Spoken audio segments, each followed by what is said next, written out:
আজ ৯ জুন রবিবার ২০২৪। জানিয়ে দিচ্ছি টিভিতে আজকের খেলার সময়সূচি। টি-20 বিশ্বকাপ ২০২৪ ভারত বনাম পাকিস্তান। খেলাটি শুরু হবে আজ রাত ৮টা ৩০ মিনিটে। ওমান বনাম স্কটল্যান্ড। খেলাটি শুরু হবে আজ রাত ১১টায়। সরাসরি নাগরিক টিভি ও টফি অ্যাপ।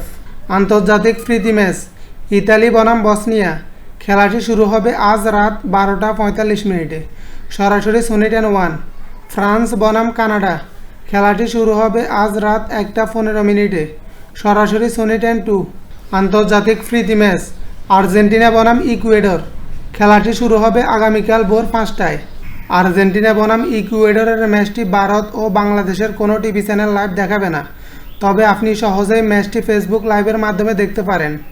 এই জন্য ম্যাচটি চলাকালে ফেসবুকে গিয়ে সার্চ করতে হবে আর্জেন্টিনা ভার্সেস ইকুয়েডর লাইভ। এরপর খেলাটি সরাসরি লাইভ দেখতে পাবেন।